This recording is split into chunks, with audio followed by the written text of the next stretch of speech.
Welcome to A Better Chance for Youth television show with your host, Monique Robinson, where we highlight, celebrate, and recognize students from all over the country who are doing great things in the classroom, community, and athletics.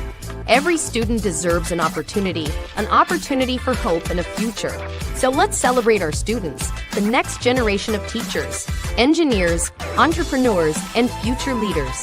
Join us on another incredible segment of A Better Chance for Youth show with your host, Monique Robinson.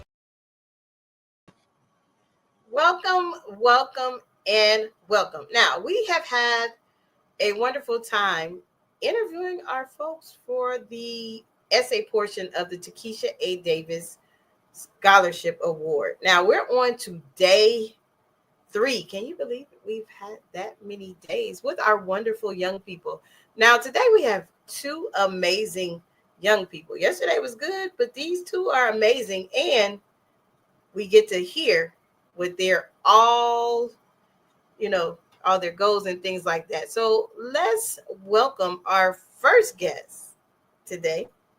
And they don't know what order because I just go off of whichever screen I see. Welcome. How are you? I'm well. How are you? So I'm good. It's been a busy day, but I can't complain. I'm excited that you have made it to round 2. Can you believe it? I'm so thankful. I'm excited too. So we got round 2. That means that you have made it from 66 to the top 50 to now, top 40 and now top 32. Yeah. That's a lot. Yeah. You got some good supporters out there. So, hey, and they just saying that's a good thing.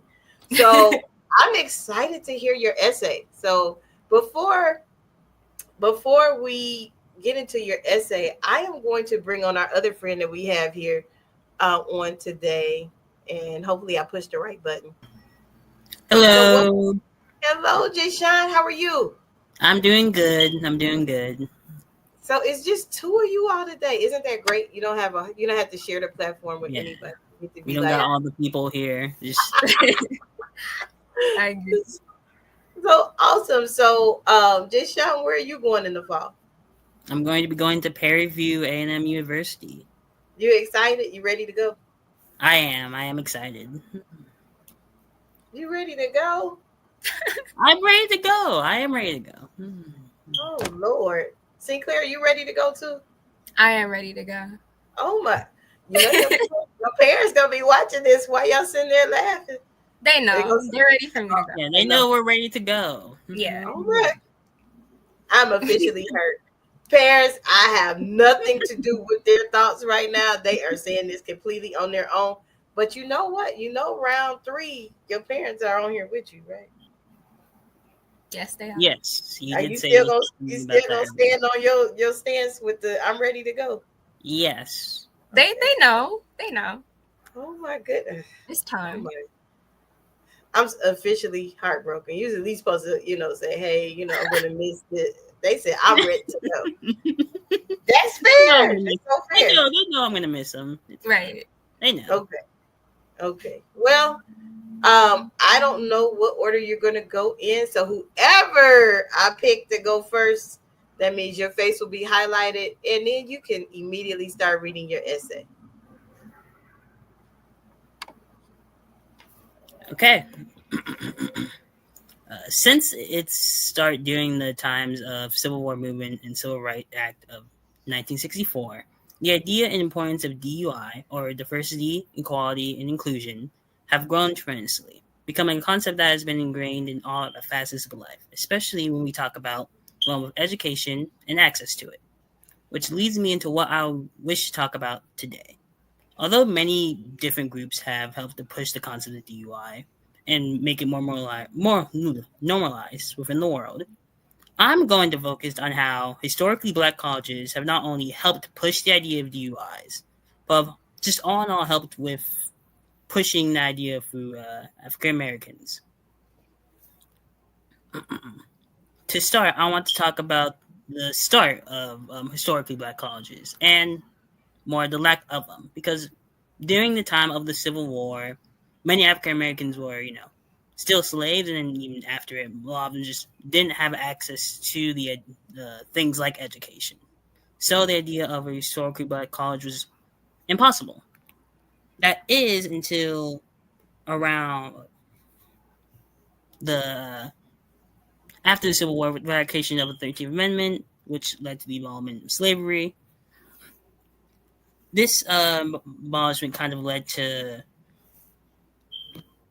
more African Americans actually giving rights, and while still not being able to go into like white schools, it pushed the idea of a possible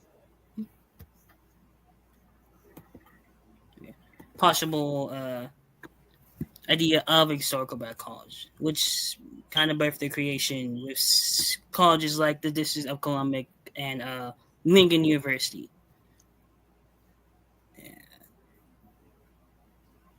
And kind of continuing on with that, with these kind of growth of these colleges, it was kind of very hard because we would go into the segregation and kind of like the rise of laws and policies that kind of made it harder for these to kind of like grow and kind of give out that message of kind of equality that I was trying to give and deliver into the world.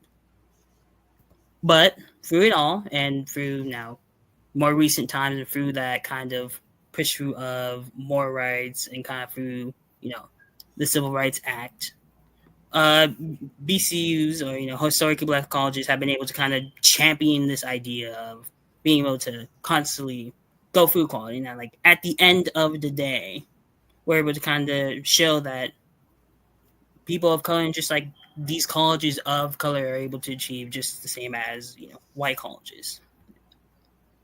And that will be all for my essay.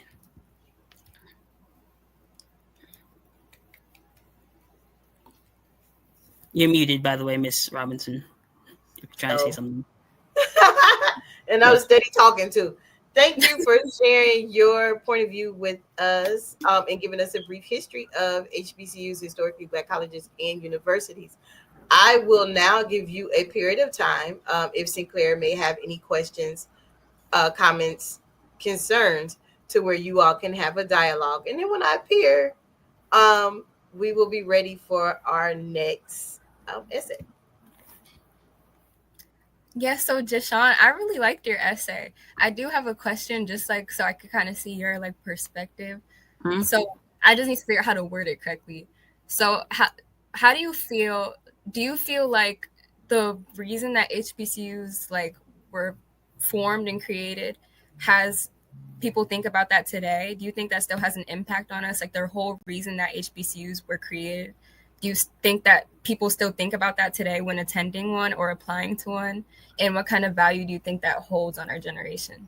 I think it generally kind of depends because like we're not in like the same era as like before, so it may not have as much of an effect. But I still do think like the idea of kind of pushing us forward and kind of like pushing the education of African Americans is still very much a pivotal thing that people think about when going to HBCU. Just not as much since right. Not as big because it's not like it's banned or anything like it was before. Right. Yeah. I liked what you said because I also feel like when people talk about HBCUs, not everybody talks down on them, but there will be certain times where you might catch somebody talking down on one. And I feel like it's really terrible to hear because people don't hold the same value to, say, North Carolina Central, where I'm going, as they do to like Harvard or UNC, which is right down the street from North Carolina Central. However, they both have the same amount of education, just as educated people. The whole reason James E. Shepard founded my school, like he was a extremely successful person. I feel like it's really disheartening to hear that. So I like the point that you brought up talking about the beginning of HBCUs because that's so important in today's generation for us to think about. Yeah, and I don't think it's just like general hate. I think just some people just generally don't know of HBCUs in their area and just don't really know about them. Like I've had some like friends or like some teachers just like not comment about it and try to go to like push me towards like a different school. Yeah. I don't think it's all hate. I think it's just sometimes people just don't generally know about them, which is also unfortunate too, especially like the times we're living in now, like, who's in office and all that. But I don't know. I feel like there could be more positive words put out about HBCU in 2025. You know what I mean? I don't like hearing people talk down on them at all. and just more support for them, just general more talking about them and, you know, the positives that they do. Right. Yeah. I do agree with that. Yeah, I really liked your essay. Great job. Thank you. Yeah, do you have any more questions, concerns that you have, possible? No. Not besides the fact that I really liked it. So yeah. Okay, well, yeah, thank you. You're welcome. Awesome. You guys had a wonderful dialogue. And after this commercial break, we will hear our next essay. Are you interested in attending an historically Black college or university? Hello, my name is Robert Mason. I'm president and founder of the Common Black College application. Our application allows students to apply to over 50 historically Black colleges and universities at the same time for only $20. HBCU graduates have been some of the most renowned individuals in their respective fields since the late 1800s. In addition to that, our faculty and staff are truly committed to your success, and they have a vested interest in seeing that you do well. That, coupled with the academic rigor and the fact that you will establish lifelong relationships, are just some of the many benefits of your attending an historically Black college or university. So if you're interested in completing the Common Black College app, visit our website at commonblackcollegeapp.com to apply now. Thank you, and get educated. Welcome back.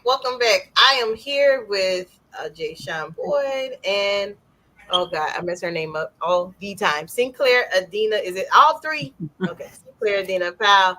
And they are giving their round 2 essays. And Jasean kicked us off, and now the floor is all yours, Sinclair. Thank you. So hi again, everybody. My name is Sinclair Adina Powell, and I'm going to be reading my essay for you all. Okay.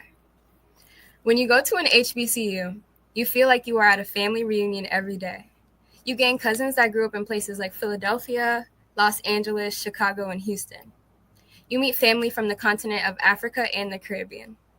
That's what my parents have always said about their own HBCU experience, and there's nothing more diverse or inclusive than that.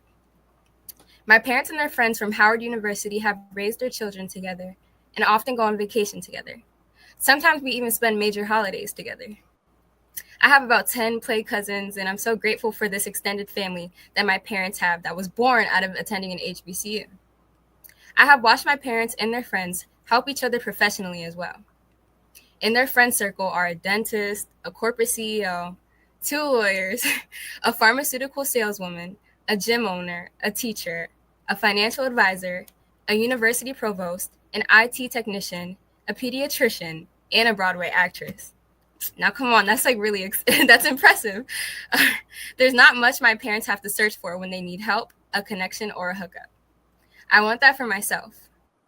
I think Black people in America and the diaspora need to get back to that, especially when given the political landscape that we are currently facing. We need the diversity, equity, and inclusion policies that likely helped my parents and their friends in their careers. We need to get back to taking care of each other first.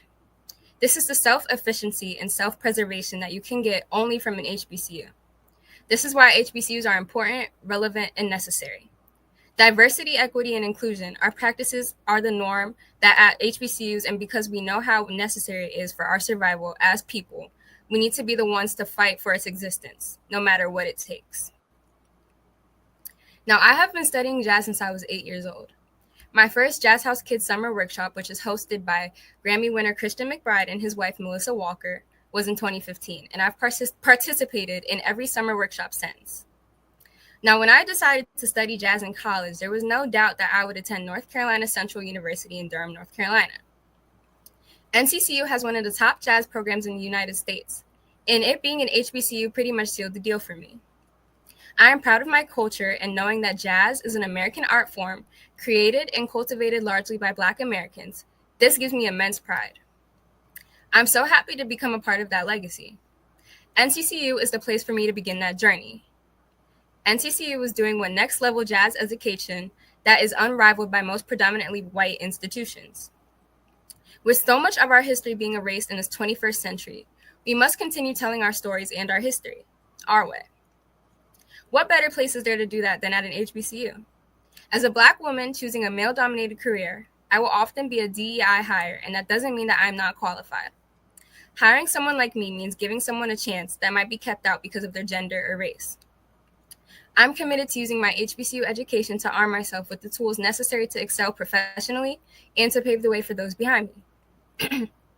Now, personally, my 5-year plan is to attend North Carolina Central University as a jazz studies major and a broadcast journalism minor, When I graduate, I see myself working in both fields. One day, I'd like to use my influence and my experience to start a national mentoring organization that supports girls of color who dream of working in the music industry.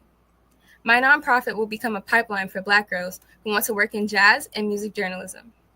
This is how I will support and promote diversity, equity, and inclusion in my community and professional circles. Thank you. Awesome job. So as we did previously, I will exit the screen so you all can have your dialogue. Mm-hmm. Yeah. So I have to say, why like jazz, if you don't mind me asking? Why jazz? Yeah. So why, like, in terms of why I'm doing it, or? Yeah, why you're doing it. Oh, jazz has always been, honestly, ever since I was a little kid, I kid you not, you can quote me on this. My parents used to say jazz, my middle name. I just love jazz. Like, I couldn't really tell you what it was that drew me to jazz as a child, but I started out taking classical piano lessons when I was 7. And then classical kind of bored me. I can't lie. I do remember it being very boring to me. So then my mom put me in jazz lessons. It all just kind of clicked. Then I found the drums, and then it clicked even more. So yeah.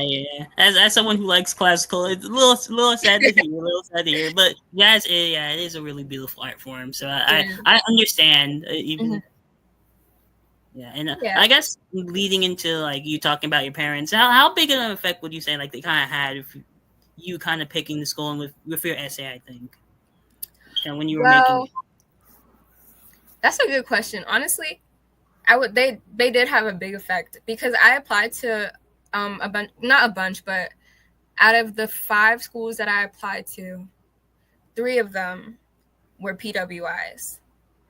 And I would have been fine at those PWIs, but in the back of my mind while applying there and visiting these schools, I was kind of like, okay, thinking about what my parents had when they attended Howard and what they have now from Howard, it's hard. It's really hard to compare the two. You know what I mean? Like, there's just something from HBCUs that you just don't get anywhere else. And it's kind of a once in a lifetime experience, and it just sets you up for so many things in life, being a Black person. So I would say it had a large influence on me, definitely. Yeah. Mm-hmm. Well, but like besides that, you did great. I don't really have any other questions, really. Thank you. I'm glad you liked it. No problem. Mm-hmm. Awesome. So before we go, we are going to go to a commercial break. But when we come back, I always give you something to think about. So when we come back, I want you to tell us why people should vote for you. You both have been in the top 10 since the contest started. But however, please let us know when we come back why people should vote for you. Mm-hmm. What if your greatest breakthrough was on the other side of your story? Inspire Me Moments, Living Out Loud with No Regrets by Anthony Harris Brown isn't just a memoir, it's a mirror, a movement, and a map to becoming who you were meant to be. Through raw honesty, spiritual insight, and empowering reflections, you'll unpack your past, embrace your scars, and rise stronger. This book is for the dreamers, the educators, the men learning to breathe again, the women reclaiming their worth, and the leaders who lead with heart. You'll find real stories of trauma and triumph, tools for healing, and moments that remind you, the cape was never in the closet, it's always been in you. Inspire Me Moments. Live out loud with no regrets and all heart. Get your copy today everywhere books are sold.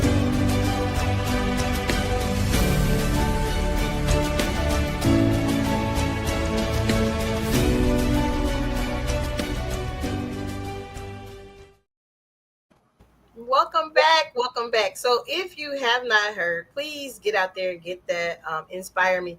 But also, if you can, and you are in the Atlanta area, he will be at a conference near you. So make sure you check that out. So also, while we are making like our announcements before we close, If you look on the bottom of the screen, that is exactly how you can vote for our wonderful scholars. Now, I got a surprise for y'all. Now, y'all might, be a little bit, before you tell us why they should vote for you. Mm-hmm. Or I should make y'all tell us that first before I tell y'all the surprise that's going to happen today. Well, what do you? I don't know. All right, tell us why somebody should vote, and then I'll tell y'all my surprise. Okay. Who's going first? Jasean, you can go. Oh. I was gonna say you can go first if you want. Okay, I'll go first. So, I feel like people should vote for me because, I think all of us are very Black, talented, amazing individuals. But, I really work hard. I believe that I'm passionate. I always stand for what I want. I'm really good at seeing things through. I'm hardworking. I'm driven. And I'm so proud of my culture and my heritage that it means a lot to even make it this far in this scholarship, this amazing scholarship that was created for us. But I'm so proud to be Black. I'm so proud to be attending an HBCU. And I feel like that I represent HBCUs and what HBCUs have created in the best way possible. So, yeah, your vote means everything to me. And also, if you vote, you get to leave comments. And, you've probably seen Sinclair and Jasean's name across the bottom because their family members and their supporters, like you, are able to leave those messages, and we will, as the contests go, we put them in the newsletter as well as across the screen. Now, Jasean, why should we vote for you? Now, I think you should generally vote for me because I'm really just trying to make a difference and trying to actually be a good example for how you should kind of go forward for younger generations, like my sister, just trying to be a good example for her. And I think, voting, winning this would be the best way to kind of show that and being able to move forward in college and actually, be able to do something for the people in the future. Awesome. Now, you all, are you sure you're ready for my surprise today? Because it might trip you out because you never know what happens on our show ever. You never know. Surprise. All right. So today, you seen the commercial. Do you remember the commercial you just seen? Yes. Yes, it's the book. Yeah, yes. The book, right. An Inspire Me book, right? Yes. All the way from Cleveland, Ohio, today, we have Mr. Anthony Brown, who is also the president of A Better Chance for You Futures board. So welcome. Oh. Hi. Well, hello, everybody. Oh, my God. I'm so excited about being here today. First of all, listen. Y'all guilty with them essays. And did. Oh, my God. I was so impressed by what you all had to share. I can't vote right now, so I just have to tell everybody else, listen. Yeah, we can. These two are two eligible young people of a number of young people who are across the country who are vying for this scholarship. And I love their energy, their passion, their expressions of how they want to make a difference in the world. That's what it's all about. Because the thing is, listen, I done got old and rusty. I'm out here just trying to do my 1, 2, and 3, 4. But this generation right here, they about to take over for the 99 and 2000s. They got it.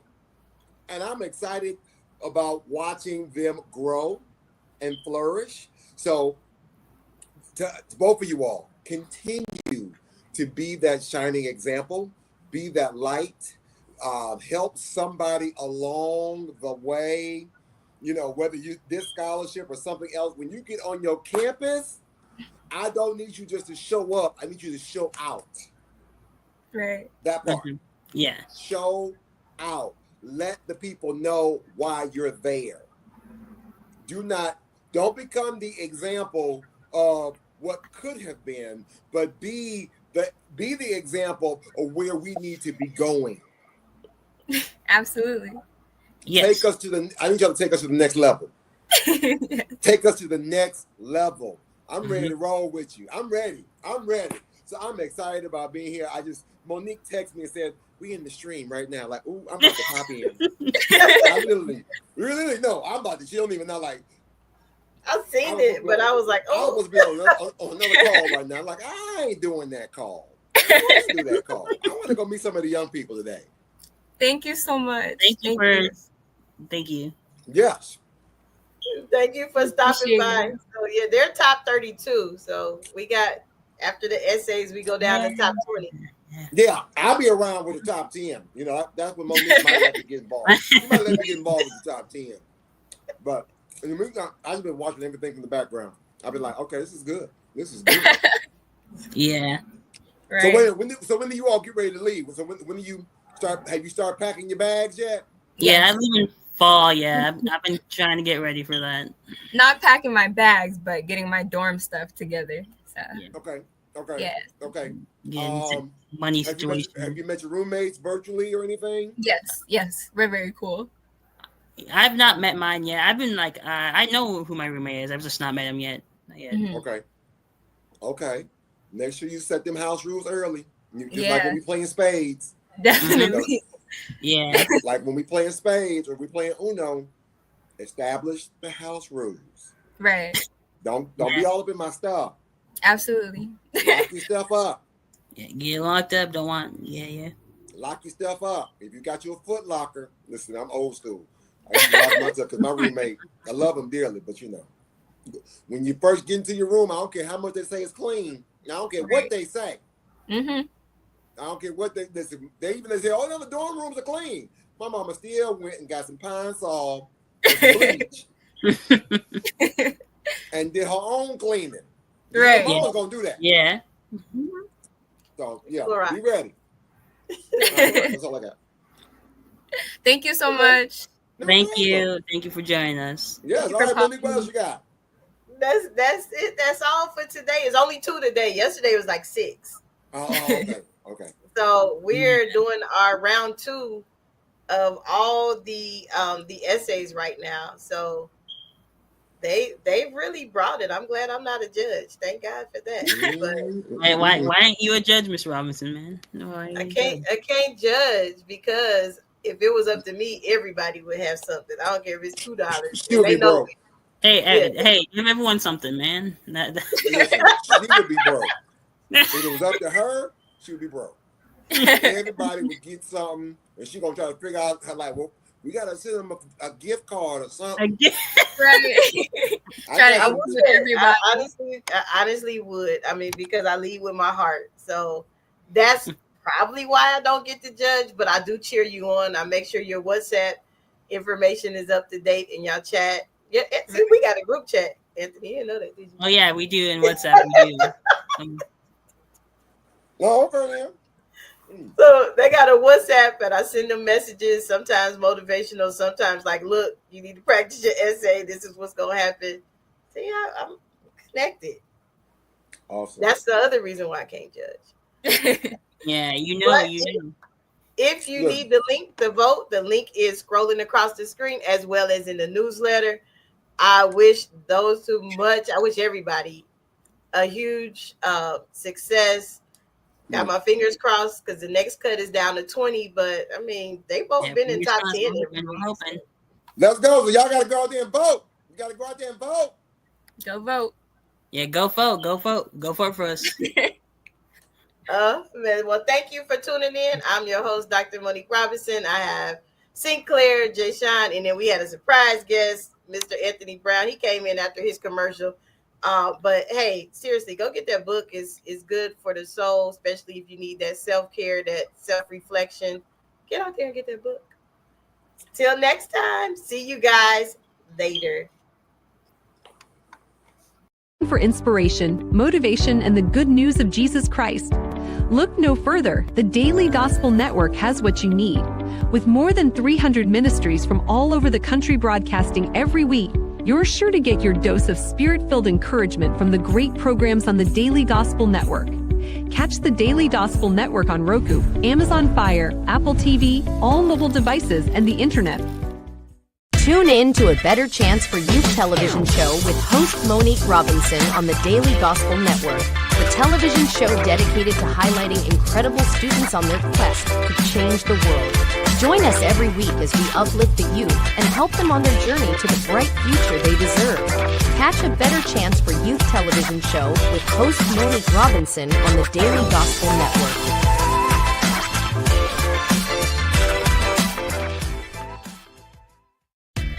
Thanks for watching A Better Chance for Youth television show with your host Monique Robinson, the television show where we highlight incredible students in their quest to change the world. Join us each and every week as we uplift our youth and help them on their journey to the bright future they deserve. So until next time, God bless, from your friends on A Better Chance for Youth television show with your host Monique Robinson.